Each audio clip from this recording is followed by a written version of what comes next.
Tonight, we're headed to Odessa, Texas. Odessa. Yeah, Odessa in the 80s. Okay. It was a wild time. An oil boom was bringing in fortune, but it was also attracting trouble. Oh, yeah, I can imagine. And in March of 82, two murders on the same night, just blocks apart, left folks wondering, was this just bad luck or something more? Two murders, same night. Exactly. Definitely sounds suspicious. We're going to untangle the stories of Augustine Ciccone and Marshall McCarthy, Okay, two men whose lives were cut short. got it. But first, let's paint a picture of Odessa in the 80s. All right, set the scene for us. What do you picture when you think of Odessa in the 80s? Well, I think of, like the Wild West, but with oil rigs. Yeah, like cowboys and roughnecks all mixed together. Exactly. And that's pretty accurate. Was it really like that? Oh, absolutely. Yeah. The town was overflowing with roughnecks, fortune seekers, and probably a few outlaws too. Wow. The influx of workers led to these makeshift housing arrangements called man camps. Man camps. Yeah, basically overcrowded housing, sometimes a bit rough around the edges. Sounds pretty wild. It was. And Augustine Ciccone, he was a 25-year-old oil field worker. Okay. She was living in one of these man camps when he was murdered. So let's talk about Augustine's case. All right, so it starts in a cramped one-bedroom house Okay. shared by about a dozen oil field workers. A dozen, all in one house. Yeah, most of them only speaking Spanish. Nice. It's a Friday night, 9:03 p.m. Okay. Two roommates, Augustine and Pedro, they're in the kitchen. All right. When the front door bursts open, Uh-oh. a short man with a gun, his face covered, shouts in Spanish, "Don't move." Wow. And right from the start, this case was hampered by a language barrier. A language barrier. How so? Well, the responding officers didn't speak Spanish. Oh, no. So they had to rely on a bilingual neighbor to translate. A neighbor. Yeah, a neighbor, not a professional. So potentially crucial information was lost or maybe even misinterpreted. Exactly. Who knows what was missed in those critical first moments? Yeah, that's a huge problem. And to make matters worse, this neighbor told anyone who wasn't directly involved to leave. Seriously. Yeah, so who knows how many potential witnesses just walked away. Taking valuable information with them. Exactly. That's unbelievable. I mean, procedures were so different back then. They really were. But even beyond the language barrier, there were so many missed opportunities in this case. Like what? Well, there were barely any crime scene photos taken. Really? No photos. Hardly any. The detective now working the case thinks maybe rookie officers were on scene and they were just overwhelmed. I guess that makes sense. It's still hard to believe, though. I know, it's crucial evidence. Yeah, I mean, crime scene photos are like a time machine. Yeah, they freeze that moment in time. And they allow investigators to go back and scrutinize every detail. Even years later. Exactly. So that lack of photos is a big blow to the case. It is, especially for Augustine's family, who are still searching for answers.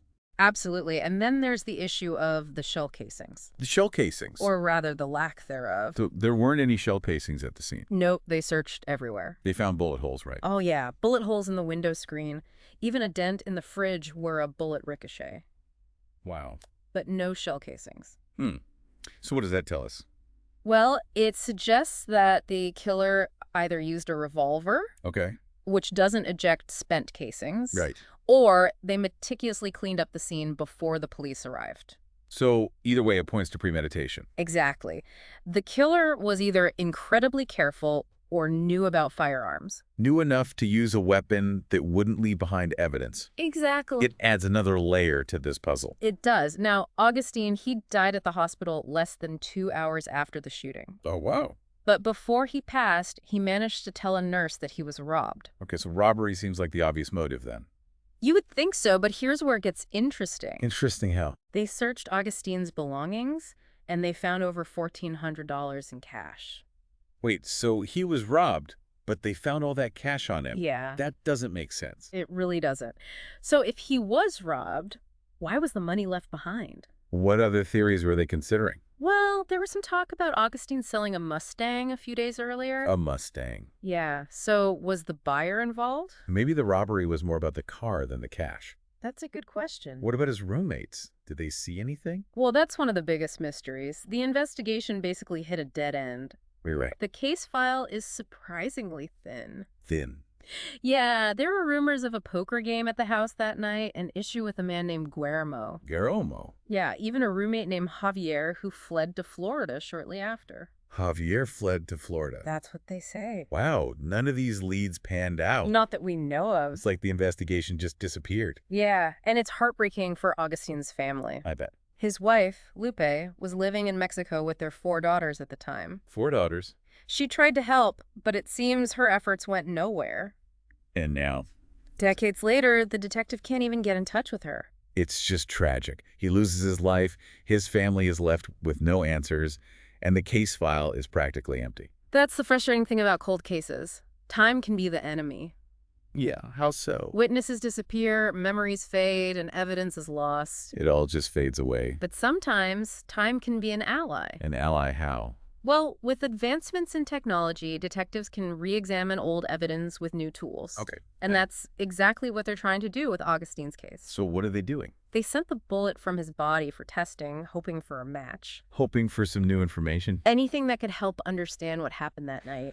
It's amazing to think that even a tiny piece of evidence could break this case open after all these years. Absolutely. But she's not just relying on technology. She's digging into Augustine's life. Digging into his life how? Trying to track down anyone who knew him back then. Especially his roommates. Yeah, hoping someone might remember something. Some small detail that could be a new lead. You never know what could trigger a memory. It sounds like she's really determined. What about Augustine's family? Have they been able to help? Well, the detective learned something new from Augustine's daughter, Socorro. Socorro. Yeah, she mentioned a woman named Bertha. Bertha. She was close to Augustine while he was in Odessa. Hmm. Socorro even speculated that Bertha might have been killed too. Double murder.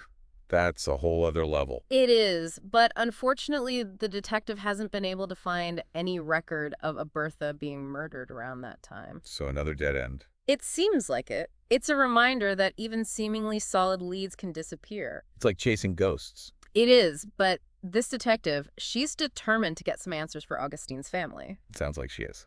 She's tirelessly piecing together this puzzle where so many pieces are missing. It's amazing that she hasn't given up hope. That's what keeps families like Augustine's going, the hope that someday they'll know the truth. Absolutely. Now, Augustine's case went cold, but the investigation into Marshall McCarthy's murder, that was just heating up. So let's rewind back to that same Friday night in March of '82. Just a few hours after Augustine Ciccone was shot, police get called to a small apartment complex. Guided by 2 frantic men. Inside, they find 37-year-old Marshall McCarthy lying dead on the floor. And right away, the scene, it just suggests a different story than what we saw at Augustine's man cam. Different how? Well, Marshall's found with towels draped around his neck and hand. Towels. Almost like he was interrupted while getting ready for bed. That's strange. And he's still wearing this expensive jewelry. Okay. And his wallet's untouched. So, not a robbery then? It really throws a wrench into the robbery theory, right? It does. What do you make of the towels? It's a peculiar detail. Some think it was staged. Staged? You know, like to make it look like a suicide. Oh, I see. But the autopsy ruled that out. And the autopsy, what did it reveal? Well, Marshall had cocaine in his system. Cocaine? Suggesting a very different lifestyle from Augustine. So we're going from a hardworking oil field worker to someone possibly mixed up in drugs. It seems that way. Who is this Marshall McCarthy? Well, he was from Houston, but moved to Odessa a couple of years prior after some trouble. Trouble. Yeah, his family describes him as kind of a wild child. But also caring. Yeah, they said that too. However, in Odessa, it seems he fell in with a rough crowd. Rough crowd meaning? Drug dealers. Ah, so his lifestyle might have played a role in his murder. It seems very likely. Remember those shell casings we talked about? Yeah. The ones missing from Augustine's scene but found at Marshall's? Right. That was key. 3 shell casings were found at Marshall's apartment. Different weapon than in Augustine's murder. So, drugs, shell casings, and there were even whispers of a contract out on him. That's right. Where do we go from here? Well, the police had a lot of suspects in Marshall's case. Each with their own motives. Let's start with the roommate, Carl. He called the police, but not right away. Not right away. He drove to his brother's house first. Why the delay? It's not clear. Then there's Carl's former brother-in-law, Eddie, Okay. and his wife, Carolyn. Right. They claim they were at Marshall's apartment earlier but left before 8:00 p.m. Did anyone confirm their alibi? That's the thing. There's no mention of that in the file. Interesting. But neighbors reported hearing an argument at Marshall's around 10:00 p.m. So maybe it was Eddie and Carolyn. Or someone else. So we have a delayed 911 call, a potential argument. What other leads were there? Well, there's Tony. Yeah. She was dating Marshall. She told police that Marshall had been in a fight at a bar a few nights before. Okay. And that he had a lot of enemies. Enemies? He even mentioned to her there was a contract out on him. A contract hit. It raises the stakes. It does? But does it fit? Well, if you consider his drug dealing, it does. Drug deals can go wrong. Debts, rivals, it can get dangerous. Tony even named the person who supposedly put the hit out. Who was it? A guy named David Golden from Dallas. Okay. So now we have drugs, a fight, and a hitman. And there are more leads. Tony also mentioned another argument Marshall had Another one? with a man dressed as a cowboy at this club called Graham Central Station. A cowboy. Yeah. And then there's Johnny, Yummy. an Odessa drug dealer who was overheard saying Marshall paid the ultimate price. Paid the ultimate price. What does that even mean? When police questioned him, he couldn't explain it. Suspicious. He got very nervous, though. So, a lot of shady characters around Marshall. Did any of these leads go anywhere? Unfortunately, no. Despite the interviews and leads, the police never found the killer.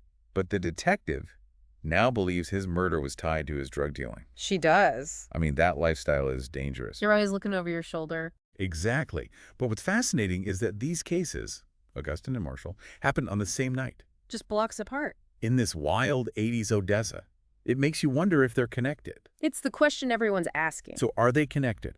Did the same person kill both Augustine and Marshall? That's the question, isn't it? Yeah. 2 murders, same night, same town. Coincidence? Or is there something more?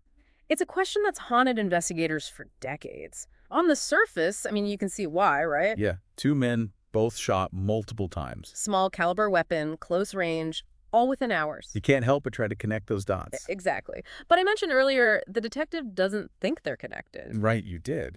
Help me understand that. Why not? Well, you start digging deeper, and the similarities, they're mostly surface level. Surface level. The evidence, the motives, the circumstances, they all paint a different picture. Okay, I see what you mean. It's like those optical illusions, right? Yes. You look at it one way, it's one thing, but then you look closer, and it's totally different. Exactly. So give me an example. What doesn't add up? Well, take the shell casings, for instance. Okay, yeah. None at Augustine's scene, but several at Marshall's. Right. Different weapons likely used. Exactly. And those towels found on Marshall. Yeah. No towels in Augustine's case. So physical evidence points to different methods. What about the motives? Also very different. Augustine's case, it initially seems like robbery, even though that's a bit murky. Murky because of the cash he had on him. Exactly. But with Marshall, it really points to his drug involvement. So 2 very different situations. Right. Augustine, a working man, maybe a robbery gone wrong. Marshall caught up in a dangerous world. Tragically similar ends, though? That they are. And then you have the sheer number of suspects. A lot more with Marshall than Augustine. Way more. Augustine's case, barely any leads. Marshall's almost too many to focus. So too many leads can be just as bad as too few. It creates this fog. You can't see clearly. I get it. So the instinct is to link them because of the timing and location. But when you dig deeper, they become 2 separate tragedies, each complex in its own way. But hold on, you mentioned a possible connection to another unsolved murder, right? Oh yes, E.L. King, The wealthy businessman from Odessa. killed in '96. And there's a possible link to Marshall.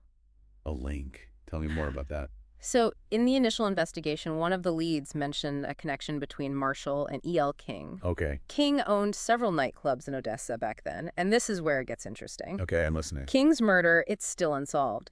And his case, along with the murder of a woman who worked at one of his clubs, they're part of a special collection of cold cases in Odessa. A special collection. What does that mean? They have this thing called the deck. The deck. It's a deck of playing cards, but each card features an unsolved murder in Odessa. Wow. So each card is a life lost, a mystery waiting to be solved. Exactly. It's a way to raise awareness and get people to come forward with information. That's a really powerful way to keep these cases alive. It is. And here's the thing. Augustine's case is the king of spades in this deck. Okay, and? You have E.L. King, whose murder is also in the deck. And now we're hearing about a possible connection between Marshall and this E.L. King. I'm seeing where you're going with this. Could there be a deeper connection between Augustine and E.L. King? Beyond just a name and a playing card. It's possible. Don't forget, all these murders happened in a town that was booming, fortunes made and lost, rules bent under pressure, all these people coming in, relationships, schemes, rivalries. It's a lot to untangle. It really is. So we have these two seemingly separate murders, same night, one maybe a robbery gone wrong, the other tied to drugs. And then you have this unsolved murder of a businessman, possibly linked to both. It's another layer of mystery. It's mind-boggling. And time. It just complicates everything. It does. Memories fade, witnesses vanish, but the need for answers, that never goes away. What I find so powerful about all of this is that even after all this time, a single piece of information could change everything. Absolutely. It's like a ripple effect, right? One little detail, one memory sparked, one person speaks up, and it could bring a wave of answers. It's the power of truth. It has a way of coming out, even after years of being hidden. So before we wrap up, let's remind our listeners what they can do if they have any information about Augustine, Marshall, or even E.L. King. The detective urges anyone with information to come forward, no matter how small it seems. Even if they were involved in something illegal back then. She emphasized that's not their focus. Their priority is solving these murders. And bringing closure to the families. And if someone wants to stay anonymous, They can contact Odessa Crime Stoppers, completely anonymous. we'll have all that information in the show notes. This deep dive, it's been a whirlwind, hasn't it? Twists and turns, dead ends, and then these glimmers of hope. It makes you realize these aren't just stories we're talking about. These are lives and families who are still hurting. You said it perfectly. And it reminds us that no matter the obstacles, the search for justice, the search for truth, it should never stop. And as we end this deep dive, here's something to think about. Could there be more connecting Augustine Ciccone and E.L. King? Maybe a thread we haven't found yet. Maybe you, our listeners, hold the key that unlocks these decades-old mysteries.